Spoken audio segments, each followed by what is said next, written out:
ഞാൻ കോട്ടയം ജില്ലയിലുള്ള ഒരു ക്ഷീര കർഷകനാണ്. എനിക്കിപ്പോൾ ഒരു 10-30 പശുവുണ്ട്. ഞാൻ ഒരു ഈ PNGP സ്കീമിനകത്ത് നമുക്കൊരു 10 പശു വാങ്ങിക്കുന്നൊരു സ്കീമുണ്ട്. നമുക്കൊരു 10 ലക്ഷം രൂപ ലോൺ കിട്ടും. അതിന് നമുക്ക് ഈടൊന്നും കൊടുക്കണ്ട. നമ്മളുടെ ഡീൽ ചെയ്യുന്ന ബാങ്കുമായിട്ട് ബന്ധപ്പെട്ടാൽ മതി. അത് ജില്ലാ വ്യവസായ കേന്ദ്രം മുഖേനയാണ് അത് അലോട്ട്മെൻറ്റ് കിട്ടുന്നത്. നമുക്ക് 35% സബ്സിഡി നമുക്ക് കിട്ടും. ഇങ്ങനെ ഈ PNGP സ്കീം നേരത്തെ ഉണ്ടെങ്കിലും പശു വളർത്തലുകാർക്ക് കൊടുക്കാൻ തുടങ്ങിയിട്ട് ഇപ്പോൾ 2 മാസമായുള്ളൂ. അതുകൊണ്ട് നമ്മൾ സാധാരണ കർഷകർക്കൊന്നും അറിയത്തില്ല. നേരത്തെ മിൽക്ക് പ്രൊഡക്ട്സ് ഉണ്ടാക്കാൻ വേണ്ടിയൊക്കെ ഈ ലോണുകളുണ്ടായിരുന്നു. ഇപ്പോൾ 2 മാസമായുള്ളൂ നമുക്ക് പശു വളർത്താൻ നേരിട്ട് ഈ ലോണ് ആയിട്ട്. അപ്പോൾ എനിക്ക് തോന്നുന്ന കേരളത്തിന് അത് ആർക്കും അങ്ങനെ അറിയത്തില്ല. ഇപ്പം ഞാൻ അത് പറഞ്ഞ് സെറ്റപ്പ് ചെയ്ത് വരുന്നുണ്ട്. കോട്ടയം ജില്ലയിലാണല്ലോ ആദ്യത്തെ സംഭവമാണ്. കേരളത്തിൻ്റെ ഇത് 2ാമത്തെ ലോണാണെന്നാണ് അവർ പറയുന്നത്. അപ്പോൾ അത് കർഷകർ നമുക്ക് പ്രയോജനപ്പെടുത്തിയാൽ നല്ലതാണ്. ഇപ്പം നമ്മൾ ഒരു 10 ലക്ഷം രൂപ എടുത്താൽ നമ്മൾ പശു, നമുക്ക് കൂട്, അതിനൊക്കെ ഉൾപ്പെടുത്തി നമുക്ക് കിട്ടും. അപ്പോൾ അതിൻ്റെ സബ്സിഡി പറയുന്നത് 3 വർഷമാകുമ്പോൾ നമ്മുടെ ലോൺ അക്കൗണ്ടിലേക്ക് ക്രെഡിറ്റ് ചെയ്ത് കൊടുക്കും. അപ്പോൾ അത്രയും നാളെ നമ്മൾ ഈ ലോൺ പാസ്സായി കഴിഞ്ഞ് നമ്മുടെ ബാങ്ക് അക്കൗണ്ടിൽ ഈ സബ്സിഡി തുക വന്ന് കിടക്കും. അത് 3 വർഷക്കാലം നമ്മൾ ഈ ഫെയിം നല്ലപോലെ നടത്തിപ്പോയി കഴിഞ്ഞാൽ അവർ വന്നത് വെരിഫൈ ചെയ്ത് കഴിയുമ്പോൾ നമ്മുടെ ലോൺ അക്കൗണ്ടിലേക്ക് ഈ ഫണ്ട് മാറ്റി അവരിടും. അപ്പം നമ്മൾ പിന്നെ അത് കുറച്ച് പിന്നെ ബാക്കി അടച്ചാൽ മതി. അപ്പോൾ ക്ഷീര കർഷകരെ സംബന്ധിച്ചുള്ള അത് വളരെ ഒരു അനുഗ്രഹമാണ്. പക്ഷേ നമ്മൾ ഈ എടുക്കുന്ന 10 ലക്ഷം രൂപയ്ക്ക് 5 വർഷം കൊണ്ട് അടയ്ക്കുന്ന പലിശ നമുക്ക് ഈ സബ്സിഡിയിൽ നമുക്ക് കിട്ടും. പിന്നെ ഇതിപ്പോൾ നമ്മൾ 10 ലക്ഷം രൂപ എടുത്തിട്ട് നമുക്കൊരു 10-15 പശു വാങ്ങിച്ചു കഴിഞ്ഞാൽ ഒരു ബുദ്ധിമുട്ടും ഇല്ലാതെ നമ്മുടെ 5 വർഷത്തെ പലിശ അടഞ്ഞു പോവുകയും ചെയ്യും. മുതലും തീരും, നമുക്ക് ചെറിയൊരു ഭീതി ഉണ്ടാകുകയും ചെയ്യും. ഞാനിപ്പോൾ ഈ സ്കീം പിടിച്ചിട്ടുണ്ട്. ഇപ്പോൾ എൻ്റെയൊക്കെ ലോൺ പാസ്സായതാണ്. പാസ്സായപ്പം പശുക്കളെ വാങ്ങിച്ചുകൊണ്ടിരിക്കുകയാണ്. ഞാനൊരു കൂടും, ഇപ്പോൾ എനിക്ക് കൂടുണ്ട്. അപ്പം ചെറിയൊരു കൂടുകൂടെ ഇതിൻ്റെ കൂട്ടത്തിൽ ഷെയർ ചെയ്തെടുക്കാൻ വേണ്ടിയാണ്. അപ്പോൾ നമുക്ക് കൂടുതൽ പശുവിനെ വളർത്താമല്ലോ. അപ്പോൾ ഇങ്ങനെ ഈ സ്കീമുകളൊക്കെ കിട്ടുമ്പോൾ ഞാനൊക്കെ മാക്സിമം ഞാൻ ഉപയോഗിക്കുക പോലെ നമ്മുടെ സുഹൃത്തുക്കളോടൊക്കെ പറയും. ഇപ്പം ഞാനിതെടുത്ത് കഴിഞ്ഞ് ഇപ്പം ഞങ്ങളുടെ സൊസൈറ്റിയിൽ തന്നെ ഇപ്പോൾ 7 പേര് ഇതിനപേക്ഷിച്ചിട്ടുണ്ട്. 2-3 പേരുടേതായി, ബാക്കിയുള്ള പേപ്പർ വർക്ക് നടക്കുന്നേ ഉള്ളൂ. ഇത് അധികം സമയമൊന്നും വേണ്ട. നമുക്കൊരു 15 ദിവസം കൊണ്ട് നമുക്ക് ലോൺ പാസ്സാക്കി നമുക്ക് എടുക്കാം.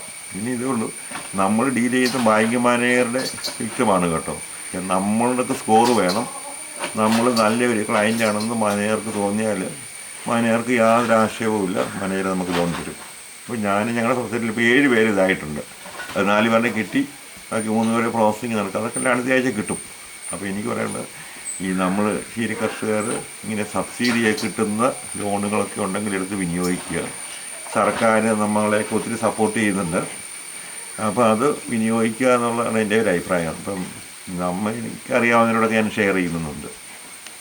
അപ്പോൾ ഞാനിപ്പോൾ ഈ PNGP ലോണിൻ്റെ കാര്യം പറഞ്ഞല്ലോ. നമ്മൾ ഈ PNGP ലോൺ ലഭിക്കാൻ വേണ്ടി ചെയ്യേണ്ടത്, നമ്മൾ ഡീൽ ചെയ്യുന്ന നമ്മുടെ അക്കൗണ്ടുള്ള ബാങ്കിൽ പോയി മാനേജരോട് ഇങ്ങനെ സംസാരിക്കണം. നമുക്കിങ്ങനെ ഒരു PNGP ലോണിന് താല്പര്യമുണ്ട്, അപ്പോൾ എനിക്ക് അത് കിട്ടാനുള്ള യോഗ്യതയുണ്ടോ എന്ന് ചോദിച്ചാൽ അങ്ങേര് നമ്മുടെ സ്കോറൊക്കെ നോക്കിയിട്ട് നമുക്ക് തരുമോ ഇല്ല എന്നുള്ള വിവരം പറയും. അപ്പോൾ തരും യേസാണ് പറയുന്നതെങ്കിൽ നമുക്ക് ഇപ്പം നിലവിൽ കേരളത്തിലെ ഈ ജില്ലാ വ്യവസായ കേന്ദ്രത്തിൻ്റെ നോഡൽ ഓഫീസർമാർ എല്ലാ ബ്ലോക്ക് ഓഫീസിൽ കൂടിയും വരുന്നുണ്ട്. അപ്പോൾ ആഴ്ചയിൽ 1-2 ദിവസം എല്ലാ ബ്ലോക്ക് ഓഫീസിലും വരുന്നുണ്ട്. അപ്പം അതെന്താണെന്ന് അന്വേഷിച്ചിട്ട് നമ്മൾ ആ ബ്ലോക്ക് ഓഫീസിൽ പോയി ഈ ജില്ലാ വ്യവസായ നോഡൽ ഓഫീസറുമായിട്ട് ബന്ധപ്പെട്ടാൽ മതി. അപ്പം അങ്ങേര് നമുക്ക് കാര്യങ്ങളൊക്കെ പറഞ്ഞു തരും. അപ്പോൾ നമ്മളൊരു പ്രൊജക്റ്റ് ഉണ്ടാക്കണം. പ്രൊജക്റ്റൊക്കെ ജില്ലാ വ്യവസായത്തിൽ നിന്ന് ഉണ്ടാക്കി തരും. നമുക്കതിനൊന്നും പൈസ ചിലവില്ല. അതെല്ലാം നമുക്കെല്ലാ പേപ്പർ വർക്കുകളും എല്ലാം ചെയ്തു തരും. പേപ്പർ വർക്കുകളെല്ലാം ചെയ്ത് ഒരു ഫയലായിട്ട് നമ്മളത് ജില്ലാ വ്യവസായത്തിൽ ഹാജരാക്കും. അപ്പോൾ അവരത് എൻട്രി ചെയ്തിട്ട് അത് khadi board, all India khadi board, അവിടെ ഇവർ രജിസ്റ്റർ ചെയ്തിട്ട് നമുക്ക് ആ ഫയൽ ജില്ലാ വ്യവസായ കേന്ദ്രത്തിൽ നമ്മുടെ ബാങ്കിലേക്ക് അയച്ചു കൊടുക്കും.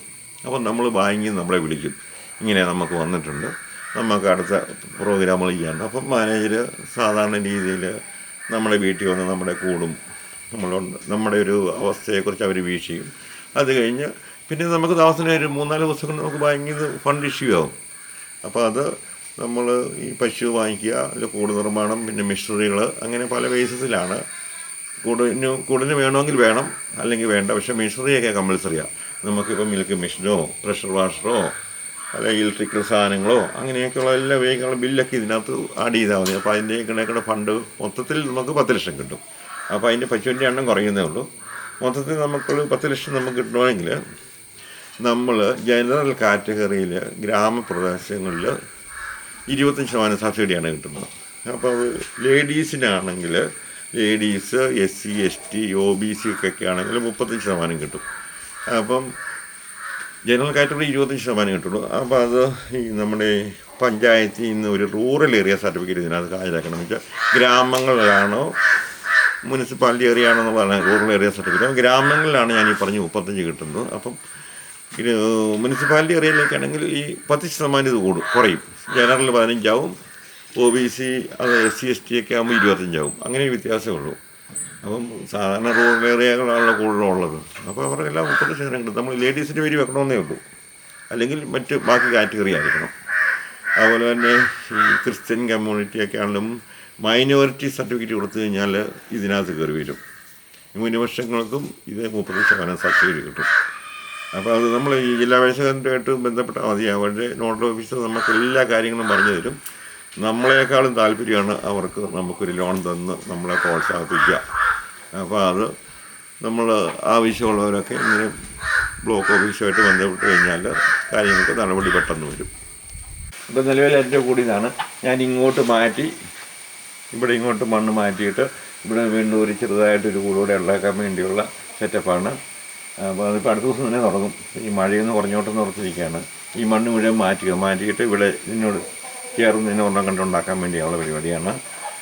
പിന്നെ നമ്മൾ ഈ ലോണിന് നമ്മൾ ബാങ്ക് നിശ്ചയിക്കുന്ന പലിശ വെച്ചാൽ ബാങ്കിൻ്റെ താരിഫ് പലിശ ഇപ്പം 10% ആയിരിക്കും മിക്ക ബാങ്കുകൾക്കും ഇങ്ങനെയുള്ള ലോണുകൾക്ക്. അപ്പോൾ ആ പലിശ ആയിരിക്കും നമ്മൾ ഈടാക്കുന്നത്.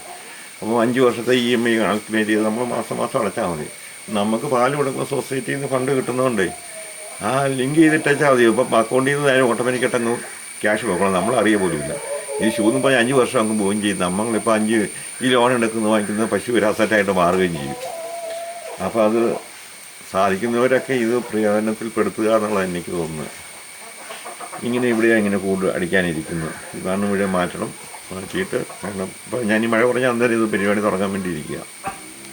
എൻ്റെ പശുക്കൾക്ക് ഞാനിപ്പോൾ ഒരു 3 മാസമായിട്ട് ഈ സ്പീഡ് ഫീസ്റ്റും ശർക്കരയും വെള്ളം കൂടി എടുത്തൊരു പാനി ഉണ്ടാക്കി ഞാൻ കൊടുക്കുന്നുണ്ട്. ഇപ്പം ഒരു 100 മില്ലി വീതം തീറ്റയിൽ ഒഴിച്ച് കൊടുക്കും. അപ്പോൾ അതിന് ശേഷം എനിക്ക് പാലിന് ഫാറ്റ് ഒരു രൂപക്ക് പാലിന് വില കുറത്തിന് വന്നു. അതുപോലെ ദഹനം നല്ലപോലെ നടക്കുന്നുണ്ട്. ഞാൻ ഈ കൈതപ്പോള പൈനാപ്പിൾ ലീഫാണ് കൊടുത്തുകൊണ്ടിരിക്കുന്നത്. അപ്പോൾ അതിൻ്റെ ഈ ചുവടുമൊക്കെ ഇങ്ങനെ നേരത്തെ ഈ പുൽക്കൂട്ടികളെ കാണാമായിരുന്നു. പക്ഷേ ഇപ്പോൾ ഇത് കൊടുത്ത് ഒരാഴ്ച കഴിഞ്ഞ മുതൽ ഇവർ തീറ്റ തീർത്ത് തിന്നും, ഒട്ടും വേസ്റ്റ് ഇട്ടേക്കുന്നില്ല. അത് നമ്മളത് കൂട്ടുന്നത് ഒരു 5 കിലോ ശർക്കര, ഒരു സ്പീഡ് ഫീസ്റ്റ് പ്ലസ് 500 ഗ്രാം, ഒരു 15 ലിറ്റർ വെള്ളത്തിൽ കലക്കി ഇതിനെ നേർപ്പിക്കും. നമ്മളൊരു 2 ആഴ്ച കഴിഞ്ഞ് ഇതിനെ എടുക്കാവുള്ളൂ. അപ്പോൾ എടുത്ത് നമ്മൾ 75 മില്ലി അല്ല 100 മില്ലി അതിലൊന്നും കൂടാൻ പാടില്ല. ഒരു നേരം കൊടുത്തു കഴിഞ്ഞാൽ ഭയങ്കര വ്യത്യാസമാണ് നമുക്ക് പശുവിൽ കാണുന്നത്. ദഹനത്തിന് ഒരു ദഹനക്കേടൊന്നും അങ്ങനെയായി. പിന്നെ എനിക്കിത് കൊടുക്കാമെങ്കിൽ ഒരു ദഹനക്കേട് ഉണ്ടായിട്ടില്ല. അല്ലെങ്കിൽ കൈതപ്പോളം കൊടുക്കുന്നുണ്ട് ഈ പശുക്കളെ വയറ് ചില സമയത്ത് വീറുമായിരുന്നു, ഗ്യാസ് അടിക്കുന്നത്. ഇപ്പോൾ അതൊന്നുമില്ല. ഇപ്പോൾ നല്ല കണ്ടീഷനായിട്ട് കാര്യങ്ങൾ പോകുന്നു. ഞാൻ ഈ പുതിയ കൂട്ടിലേക്ക് ഉപയോഗിക്കാൻ വേണ്ടി ഒരു പ്രഷർ വാഷർ വാങ്ങിച്ചാണ്. 22,500 ഇതിൻ്റെ വില. ഇതിൻ്റെ ഒരു ഗുണം എന്താണെന്ന് വെച്ചാൽ നമ്മൾ 4-5 മണിക്കൂർ വേണം കണ്ടിന്യൂസ് ആയിട്ട് പ്രവർത്തിക്കാം. അതിൻ്റെ പവർ കുറയൊന്നുമില്ല. ഇത് 1.5 HP മോട്ടർ ഇതിനകത്തിരിക്കുന്നത്. അതുപോലെ 2 പമ്പ് ഒരേ സമയത്ത് നമുക്ക് ഉപയോഗിക്കാൻ പറ്റും. അപ്പം എനിക്ക് ഉദ്ദേശിച്ച് 2 കൂട്ടിലും വേണമെങ്കിൽ ഇത് ഉപയോഗിക്കാമല്ലോ എന്നുള്ളതാണ് ഇത് വാങ്ങിച്ചത്. കറണ്ട് കാശാവും, പക്ഷേ എന്നാലും കുഴപ്പമില്ല. നമുക്ക് എത്ര മണിക്കൂർ വേണം കണ്ടിന്യൂസ് ആയിട്ടൊക്കെ അടിക്കാൻ പറ്റും. എനിക്ക് നേരത്തെ ഉണ്ടായിരുന്നു, അതൊക്കെ ഒരു 7-8 പശുവിനെ കുളിപ്പിക്കുമ്പോഴത്തേക്ക് അതിൻ്റെ പവർ അങ്ങ് പോകുമായിരുന്നു. ഇപ്പോൾ ഇതാണെങ്കിൽ അങ്ങനെ കുഴപ്പമില്ല. ഇപ്പോൾ ഞാൻ വാങ്ങിച്ചതേ ഉള്ളൂ, പിന്നെ ഫിറ്റ് ചെയ്യണം.